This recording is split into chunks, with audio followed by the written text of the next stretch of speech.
Hello दोस्तों, नमस्कार। आज का टॉपिक है कि हमारे संविधान में जस्टिस अर्थात न्याय की क्या अवधारणा है, और इस विषय पर आज हम लोग चर्चा करेंगे। हमारा जो मुख्य फोकस होगा वह है कि जस्टिस का मतलब क्या होता है। हमारे भारतीय संविधान में जस्टिस अर्थात न्याय के क्या क्या उपबंध किए गए हैं, कहां तक न्याय को पिछले 75 साल में हमारे संविधान के द्वारा पूरा किया गया है, और अभी भी क्या क्या चैलेंजेस हैं अर्थात क्या क्या कमियां हैं जिसे दुरुस्त करना है, और फाइनली कंक्लूजन। तो दोस्तों आइए आज हम लोग इस विषय पर चर्चा करते हैं। हमने डिस्क्रिप्टिव नोट्स में पूरे डिटेल में अंग्रेजी में से लिखा है, आप जरूर इसे पढ़ें और मुझे उम्मीद है कि आप लाभान्वित होंगे। दोस्तों, हमारे संविधान के प्रेम्बुल अर्थात प्रकथन में लिबर्टी, इक्वालिटी और फ्रेटर्निटी मैंने स्वतंत्रता, समानता और भ्रातृत्व का उल्लेख किया गया है, लेकिन इसके साथ ही जस्टिस, पॉलिटिकल, सोशल और इकोनॉमिक माने सामाजिक न्याय, राजनीतिक न्याय और आर्थिक न्याय का भी उल्लेख है। इसका मतलब यह हुआ कि अगर किसी समाज में न्याय नहीं है, मतलब आर्थिक, सामाजिक और राजनीतिक न्याय नहीं है, तो उस समाज में स्वतंत्रता, समता और भ्रातृत्व की कल्पना नहीं की जा सकती है। और इसी से यह भी मतलब निकलता है कि न्याय के लिए जरूरी है कि वह समाज डेमोक्रेटिक हो, माने प्रजातांत्रिक हो। अगर वह समाज प्रजातांत्रिक नहीं है तो उसमें न्याय पाना मुश्किल है। किसी भी डिक्टेटरशिप या अधिनायकवादी व्यवस्था में न्याय की परिकल्पना नहीं की जा सकती है। तो जस्टिस, फ्रीडम, इक्वालिटी और फ्रेटर्निटी ये सभी डेमोक्रेसी के मजबूती के लिए आवश्यक तत्व हैं। दोस्तों, जस्टिस के बारे में विभिन्न विद्वानों की क्या क्या राय है उसके बारे में हम चर्चा करेंगे। महान दार्शनिक प्लेटो ने कहा कि जस्टिस का मतलब होता है हार्मोनाइजेशन बिटवीन डिफरेंट क्लासेस। उन्होंने जो अपनी आइडियल स्टेट की अवधारणा किया था, आदर्श राज्य का, उसमें उन्होंने कहा कि जस्टिस तभी प्राप्त हो सकता है जब तीनों क्लास माने रूलर माने जो शासक वर्ग है, जो वॉरियर क्लास है, योद्धा वर्ग जिसको हमारे हिंदुस्तान में जिसे राजपूत क्लास कहा जाता है, और जो प्रोड्यूसर क्लास है मतलब फार्मर्स और आर्टिजन्स, ये तीनों में अगर सामंजस्य हो अर्थात वो तीनों अपने काम बिना किसी हस्तक्षेप के करेंगे और उनमें जब एक सामंजस्य पैदा होगा तो उससे जस्टिस पैदा होगा, तभी समाज को न्याय मिलेगा।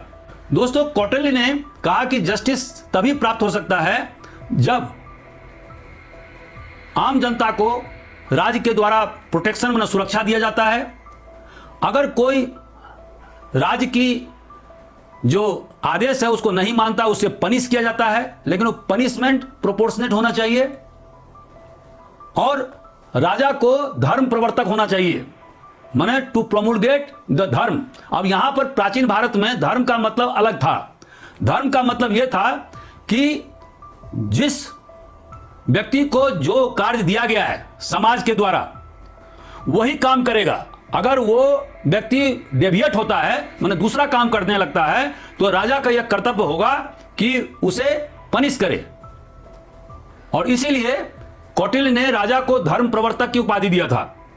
और अंत में कौटिल्य का यह कहना था कि राजा को जो भी कार्य होगा वो for the welfare of the community होगा, अधिक से अधिक लोगों के जन कल्याण करना ही राजा का पुनीत कर्तव्य और धर्म है। दोस्तों, महान दार्शनिक अरिस्टोटल ने जस्टिस के बारे में कहा कि इसके दो तत्व हैं, कंपोनेंट हैं, डिस्ट्रीब्यूटिव जस्टिस और दूसरा करेक्टिव जस्टिस। डिस्ट्रीब्यूटिव जस्टिस मतलब यह हुआ कि अधिक से अधिक लोगों को न्याय देना, अर्थात रिसोर्सेज का जो वितरण होगा वो समान होगा, फेयरनेस पर आधारित होगा, और जो भी रॉन्ग डूअर्स है मतलब जो गलत कुनिंदा व्यक्ति है उसे सजा दिलाना वो करेक्टिव एक्शन के तहत में आएगा। तो दो कंपोनेंट उन्होंने जस्टिस प्राप्त करने के लिए बताया। जॉन रॉल्स ने बताया कि जस्टिस तभी प्राप्त हो सकेगा समाज में जब सबसे निचले पावदान के व्यक्ति को रिसोर्सेज या संसाधनों में हिस्सा मिल सके। महान दार्शनिक हॉब्स ने कहा कि जस्टिस की शुरुआत सोशल कॉन्ट्रैक्ट के अवधारणा से होती है। उसके पहले जंगल राज हुआ करता था और उन्होंने अपने पुस्तक लेवियाथन में इस बात का जिक्र किया, जब समाज ने मिलकर के सोशल मतलब सामाजिक अनुबंध किया तो वहां से जस्टिस की शुरुआत हुई। और तब राजा ने जब समाज में अमन चैन पैदा किया और लोगों का सुख सुविधा का ख्याल किया, तो तब से जस्टिस माने न्याय की शुरुआत हमारे समाज में होती है। महान दार्शनिक कार्ल मार्क्स ने कहा कि जस्टिस अर्थात न्याय तभी प्राप्त हो सकती है जब एक क्लासलेस सोसाइटी का निर्माण होगा, जिसमें कोई न ऊंचा होगा न नीचा होगा, सब समान होंगे और किसी प्रकार की इनइक्वालिटी मतलब असमानता नहीं होगा। दोस्तों, जॉन स्टुअर्ट मिल ने कहा कि जस्टिस तभी समाज को प्राप्त होगा जब उसका उद्देश्य the greatest happiness of the greatest number होगा, मतलब अधिक से अधिक लोगों की भलाई करना ही जस्टिस का अर्थ होता है। हमारे देश के महान अर्थशास्त्री डॉक्टर अमर्त्य सेन, जो नोबेल विजेता भी रहे हैं, उनका कहना था कि जस्टिस का मतलब यह होता है कि अधिक से अधिक लोगों को फ्रीडम माने स्वतंत्रता मिले और उनके कैपेबिलिटीज माने उनकी जो क्षमता है उनका अधिक से अधिक या उत्तरोत्तर विकास हो, तभी न्याय सभी लोगों को मिल पाएगा। दोस्तों, हमारे संविधान में जस्टिस अर्थात न्याय के लिए क्या क्या उपबंध किए गए हैं, तो जैसा कि अभी मैंने बताया कि प्रीएम्बुल में जस्टिस पॉलिटिकल, सोशल और इकोनॉमिक की व्याख्या की गई है। तो पॉलिटिकल जस्टिस का मतलब क्या होता है? इसका मतलब ये होता है कि राज्य ऐसा व्यवस्था करेगा जिसमें हर व्यक्ति को वोट देने का अधिकार होगा, पब्लिक ऑफिस प्राप्त करने का अधिकार होगा, to right to get elected का अधिकार होगा, वो किसी पद पर चुना जा सकता है। सोशल जस्टिस का मतलब ये होता है कि हर प्रकार के डिस्क्रिमिनेशन, जो भेदभाव है, जो जाति, धर्म, लिंग, गोत्र के आधार पर या प्लेस ऑफ बर्थ के आधार पर जो हमारे देश में पाई जाती है, उसका खात्मा ही सोशल जस्टिस होगा। और तीसरा है इकोनॉमिक जस्टिस, अर्थात सभी प्रकार के इनइक्वालिटीज, जो आमदनी में जो असमानता है या जो वेल्थ में असमानता है, उसको खत्म करना ही इकोनॉमिक जस्टिस है। और समाज ऐसा व्यवस्था करेगा जिसमें कि हर व्यक्ति को अपॉर्चुनिटी मिले, वो रोजगार प्राप्त करने के उसके पास साधन हो और जाति, धर्म, गोत्र के आधार पर किसी प्रकार का भेदभाव पब्लिक एम्प्लॉयमेंट में नहीं हो। यह मतलब होता है इकोनॉमिक जस्टिस का। हमारे संविधान में फंडामेंटल राइट्स, जो मौलिक अधिकार, जिसकी व्याख्या भाग 3 में की गई है, उसमें धारा 14 में समानता का अधिकार है, जिसमें कि हर व्यक्ति को राइट टू इक्वालिटी मिला हुआ है और state will not deny equal protection of law to anybody, हर व्यक्ति को समान सुरक्षा दिया जाएगा। और जैसा कि अभी मैंने बताया कि धारा 15 में किसी प्रकार के भेदभाव जाति, गोत्र, धर्म, वंश के आधार पर या सेक्स के आधार पर अगर होता है तो उसका भी पूरी तरह से मनाही है। धारा 16 में right to get opportunity in employment, माने हर व्यक्ति को रोजगार प्राप्त करने के सुविधा मिलेगी और राज्य किसी प्रकार का भेदभाव जैसे कि धर्म, गोत्र, वंश, प्लेस ऑफ बर्थ के आधार पर नहीं करेगी और जो एम्प्लॉयमेंट होगा वो मेरिट के आधार पर होगा। धारा 17 में सभी प्रकार के जो अनटचेबिलिटी, अस्पृश्यता, उसको समाप्त कर दिया गया है और 1955 में सरकार ने कानून भी बनाया इसके लिए। धारा 18 में हर प्रकार के टाइटल जो अंग्रेजों के जमाने में दिए जाते थे, जैसे राय बहादुर, महाराजा, इन सब टाइटलों को समाप्त कर दिया गया। केवल मेरिट के आधार पर टाइटल देने का व्यवस्था किया गया, जैसे कि भारत रत्न या अर्जुन अवार्ड या वीरता पुरस्कार। दोस्तों, आर्टिकल 19 में स्वतंत्रता का अधिकार दिया गया है, जिसके तहत में हर व्यक्ति को अपने अभिव्यक्ति की आजादी दी गई है, उन्हें देश में घूमने की आजादी दी गई है, वो कहीं भी रह सकते हैं, एसोसिएशन या यूनियन बनाने की आजादी है। इसके अलावा वो कोई भी प्रोफेशन अपना सकते हैं, वो कहीं भी अपना रेसिडेंस बना सकते हैं। आर्टिकल 20 में एक्स पोस्ट फैक्टो कानून की मनाही की गई है। इसका मतलब हुआ कि कोई व्यक्ति अगर अपराध करता है तो उसे प्रचलित कानून के तहत ही सजा दी जाएगी, बाद में जो कानून बनाए जाते हैं वो उस पर प्रभाव नहीं होगा।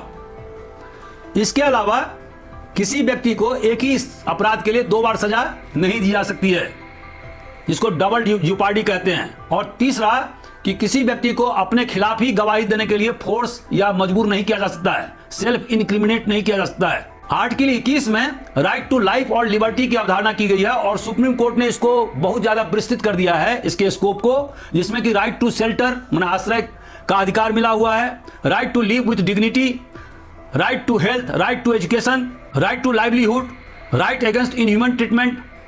ये बहुत सारे अधिकार इसके तहत में जोड़े गए हैं। आर्टिकल 22 में हर प्रकार के आर्बिट्रेरी अरेस्ट के खिलाफ में कानून बनाए गए हैं और अगर किसी व्यक्ति को अरेस्ट किया जाता है तो 24 घंटे के अंदर किसी नियरेस्ट मजिस्ट्रेट के समक्ष उस आरोपी को प्रस्तुत करना होगा। हालांकि प्रिवेंटिव डिटेंशन इसके परंतु हैं। दोस्तों, इसी तरह से धारा 23 में ट्रैफिकिंग इन ह्यूमन बीइंग की पूरी तरह से मनाही की गई है और फोर्स लेबर जो प्राचीन भारत में भी चलता था, जिसको कि बीथी के नाम से पुकारा जाता था, राजा महाराजा आम जनता से जबरन काम कराया करते थे, उन सब पर पूरी तरह से प्रतिबंध किया गया है। इसी तरह से धारा 24 के तहत में किसी बच्चे को जो 14 साल से नीचे का उम्र का है उसको हैजार्डस वर्क या जोखिम पूर्ण काम में नहीं लगाया जा सकता है। दोस्तों, इसी प्रकार से नीति निर्देशक सिद्धांत जो भाग 4 में वर्णित किए गए हैं, धारा 36 से लेकर के 51 तक, उसमें स्पष्ट रूप से बताया गया है, जैसे धारा 38 में, कि राज्य ऐसा व्यवस्था करेगा जिसमें कि पॉलिटिकल, सोशल और इकोनॉमिक जस्टिस कायम हो सकेगा, इनइक्वालिटी इन इनकम को कमी की जा सकेगी, कंसंट्रेशन ऑफ वेल्थ को कम किया जा सकेगा, equitable distribution of material resources and means of production को और कॉमन गुड मतलब आम जनता के लिए संवर्धित किया जा सकेगा। Equal pay for equal work माने महिला और पुरुष अगर एक ही समान काम करें तो समान वेतन भी दिया जा सकेगा। धारा 39A में फ्री लीगल एड की व्यवस्था की गई है और इसी कारण से 1987 में इसके लिए पृथक से कानून बनाया गया है। दोस्तों, धारा 41 में राइट टू वर्क का प्रावधान किया गया है और एम्प्लॉयमेंट के लिए असिस्टेंस माने सहायता की व्यवस्था की गई है। धारा 42 में मैटरनिटी लीव की व्यवस्था की है और राज्य ऐसा व्यवस्था करेगा जहां पर कि जस्ट एंड ह्यूमन कंडीशन में बेहतर कंडीशन ऑफ वर्क हो। राज्य लिविंग वेज की व्यवस्था करेगा, डिसेंट स्टैंडर्ड ऑफ लिविंग को बढ़ावा देगा और कल्चरल अपॉर्चुनिटी को बेहतर करेगा। धारा 43A में मजदूरों को मैनेजमेंट में भागीदारी सुनिश्चित करने के लिए निर्देश दिया गया है। उसी तरह से धारा 47 में स्टैंडर्ड ऑफ लिविंग और न्यूट्रिशन मतलब पौष्टिक आहार की व्यवस्था करने के लिए कहा गया है। धारा 46 में SC ST और वीकर सेक्शन ऑफ सोसाइटी के लिए बेहतर एजुकेशन की व्यवस्था करने का निर्देश दिया गया है। धारा 45 में 6 वर्ष तक के बच्चों के लिए उनके मानसिक और शारीरिक विकास को सुनिश्चित करने के लिए बेहतर प्रावधान करने के लिए निर्देश दिया गया।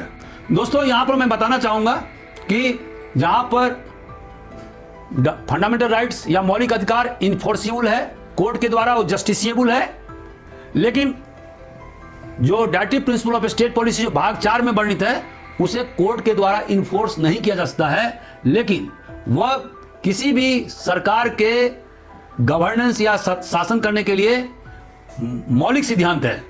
कोई भी सरकार इन नीति निर्देशक तत्व को अवॉइड या नजरअंदाज नहीं कर सकती है। दोस्तों, हमारे संविधान में जुडिशियल रिव्यू का उपबंध किया गया है। इसका मतलब होता है कि अगर पार्लियामेंट या लेजिस्लेटिव असेंबलीज के द्वारा कोई भी कानून पास किया जाता है, अगर वह कानून हमारे संविधान के उपबंधों से अगर मेल नहीं खाता है तो हायर जुडिशरी अर्थात सुप्रीम कोर्ट और हाई कोर्ट को यह अधिकार है कि वह उस कानून को नल एंड वॉइड कर दे। और इस तरह से हायर जुडिशरी ने बहुत सारे कानून जो पार्लियामेंट के द्वारा पास किए गए थे, स्टेट असेंबलीज के द्वारा पास किए गए थे, उन्हें समाप्त कर दिया। दोस्तों, हाल में पब्लिक इंटरेस्ट लिटिगेशन माने PIL की अवधारणा हमारे देश में काफी मजबूत होता गया है और इसका उद्देश्य है कि जो पब्लिक इशू है उसको सुप्रीम कोर्ट के सामने में या हाई कोर्ट के सामने में रखा जा सके। जैसे कि किसी कॉलोनी में अगर मान लीजिए कि काफी कचरा फैला हुआ है, गंदगी आ रही है, बदबू से लोगों की जान जा सकती है, परेशान लोग हो रहे हैं, तो कोई भी पब्लिक स्पिरिटेड जो व्यक्ति है वह सुप्रीम कोर्ट या हाई कोर्ट में पिटीशन डाल सकता है और इसके लिए लोकस स्टेंडाई का जो प्रावधान पहले था उसको हटा दिया गया है। तो इससे एक जुडिशियल एक्टिविटीज्म का विकास हमारे देश में हुआ है। लीगल सर्विसेज अथॉरिटी एक्ट 1987 के द्वारा फ्री लीगल एड की व्यवस्था की गई है विभिन्न राज्यों में जिला स्तर पर, ताकि जो कमजोर और मार्जिनलाइज्ड कम्युनिटी हैं उनको निःशुल्क लीगल सुविधा या कानूनी सहायता मिल सके। दोस्तों, आजादी के बाद से हमने जस्टिस के क्षेत्र में अर्थात न्याय के क्षेत्र में क्या क्या उपलब्धि हासिल किया है। तो जैसा कि आप जानते होंगे कि अभी जो 2024 में 18वां लोकसभा का चुनाव हुआ और ये आजादी के बाद 1951 से लगातार हमारे देश में चुनाव होते रहे हैं। यह बहुत बड़ी उपलब्धि है और हमारा जो प्रजातांत्रिक मूल्य और जो प्रजातांत्रिक जो संस्था है वह दिन ब दिन मजबूत होती गई है। हमारा देश जब आजाद हुआ था तो इसके साथ ही 1950 और 60 के दशक में लगभग 37 देश भी आजाद हुए थे, लेकिन हिंदुस्तान को छोड़कर के बाकी सारे देश डिक्टेटरशिप या अधिनायकवादी तत्वों के कब्जे में आ गए। लेकिन हमारा देश वाहिद देश है जहां पर प्रजातंत्र निरंतर बढ़ता रहा है और उसका विकास निरंतर होता रहा है। 73वें और 74वें संविधान संशोधन के द्वारा डेमोक्रेटिक डिसेंट्रलाइजेशन माने प्रजातांत्रिक विकेंद्रीकरण की व्यवस्था की गई है, जिसमें कि जिला और से लेकर के ग्राम स्तर तक संस्थाओं को मजबूत किया गया है, पंचायती व्यवस्था को दुरुस्त किया गया है और जिसमें 33% महिलाओं की भागीदारी सुनिश्चित की गई है और किसी किसी राज्य जैसे बिहार में 50% महिलाओं को रिजर्वेशन दिया गया है। साथ ही शेड्यूल कास्ट और शेड्यूल ट्राइब को उनके आबादी के मान से भी रिजर्वेशन का प्रावधान किया गया है। दोस्तों, आजादी के बाद से हमारे देश में बहुत ज्यादा फूड शॉर्टेज था, अनाज की कमी थी, अधिकांश लोगों को 2 जून का खाना नहीं मिलता था। लेकिन हमारे देश के विभिन्न सरकारों ने हरित क्रांति के द्वारा एक फूड सेल्फ सफिशिएंट कंट्री, और आजकल तो हमारे देश से फूड का निर्यात भी होता है, माने अनाजों का निर्यात किया जाता है। मतलब जो देश अनाज पर दूसरे देश पर निर्भर करता था वह देश आज दूसरे देश को निर्यात कर रहा है। यह हमारे लिए बहुत बड़ी उपलब्धि है। इसके साथ ही आजादी के बाद 1951 में जमींदारी उन्मूलन कानून किया गया और जिसमें जमींदारों को, तालुकदार को उनका खात्मा किया गया। टीनेंसी एक्ट के द्वारा किसानों को उनकी टेन्योर को सुरक्षित किया गया, फेयर रेंट की व्यवस्था की गई। साथ साथ जो सरप्लस लैंड मिले उसे आम जनता में बांटा गया। एक अनुमान के हिसाब से लगभग 60 लाख हेक्टेयर जमीन लैंडलेस और मार्जिनल फार्मर्स को बांटा गया है। यह एक बहुत बड़ी उपलब्धि है। इसके अलावा मनरेगा और प्रधानमंत्री जन धन योजना और प्रधानमंत्री मुद्रा योजना के द्वारा फिनेंशियल इंक्लूजन माने अधिक से अधिक लोगों को वित्तीय व्यवस्था में, जैसे बैंक है, उससे जोड़ने का काम किया गया है। मैटरनिटी बेनिफिट्स स्कीम लागू किए गए हैं। 21 बैंकों का नेशनलाइजेशन किया गया ताकि अधिक से अधिक लोगों को लोन मिल सके। इक्वल रेम्यूनरेशन एक्ट 1976 के द्वारा महिला और पुरुष को समान काम के लिए समान वेतन की व्यवस्था की गई है। दोस्तों, सामाजिक न्याय हेतु हमारे देश में SC और ST के लिए पृथक से कानून 1989 में बनाया गया और इस कानून को इतना मजबूत किया गया है कि उन्हें इंपावर्ड माने सशक्त किया जा सके। अगर किसी SC या ST की हत्या सवर्ण के द्वारा की जाती है तो ऐसी स्थिति में उसे कंपनसेशन देने का भी प्रावधान किया गया है। कानून को और मजबूत किया गया है। हर एक प्रकार के अनटचेबिलिटी, अस्पृश्यता को समाप्त किया गया है। दोस्तों, आजादी के 75 साल के बाद अगर हम सिंहावलोकन करते हैं तो हम पाते हैं कि हमने बहुत सारी उपलब्धियां हासिल की है। जैसे कि आज हमारा देश 5वां सबसे बड़ी अर्थव्यवस्था हो गया है। परचेजिंग पावर पेरिटी के हिसाब से हमारे देश का 3रा स्थान है। लेकिन अगर हम सम्यक विश्लेषण करते हैं तो पाते हैं कि आज भी राजनीति में क्रिमिनलाइजेशन, राजनीति में अपराधीकरण का बढ़ावा हो गया है। मसल पावर की राजनीति में जोरदार एंट्री हो गई है। राजनीतिक भ्रष्टाचार और इलेक्शन में धन बल का दुरुपयोग ये बढ़ता जा रहा है। महिलाओं की हिस्सेदारी पार्लियामेंट में या हायर इंस्टीट्यूशन में पाकिस्तान से भी कम है, यह हमारे लिए विचारणीय प्रश्न है। दोस्तों, हमारा देश एक सबसे ज्यादा अनइक्वल सोसाइटी विश्व में हो गया है, जहां पर कि 1% व्यक्ति के पास में 22% इनकम हो गया है और 1% टॉप के व्यक्ति के पास में 40% वेल्थ पर कब्जा हो गया है। यह बहुत ही विचारणीय प्रश्न है। हमारे देश में 92% एम्प्लॉयमेंट इनफॉर्मल सेक्टर में मिलता है, लेकिन वहां पर लो वेजेस, बहुत कम मजदूरी मिलता है। मजदूरों को कार्यस्थल बेहतर नहीं है, जॉब सिक्योरिटी नहीं है, कभी उन्हें फायर किया जा सकता है। 28% मात्र महिलाओं की लेबर फोर्स में भागीदारी है, जो कि चाइना, साउथ कोरिया और जापान से बहुत ही कम है। अभी भी कास्ट बेस्ड डिस्क्रिमिनेशन या भेदभाव, जाति आधारित भेदभाव ग्रामीण अंचल में बहुत ज्यादा है, उसे हमें दुरुस्त करना होगा। अल्पसंख्यकों को राजनीतिक व्यवस्था में बहुत कम भागीदारी है हमारे देश में, और कभी कभी उन्हें कॉम्युनल फ्लेयर अप या सांप्रदायिक दंगे का सामना करना पड़ता है, उसे भी हमें दुरुस्त करना होगा।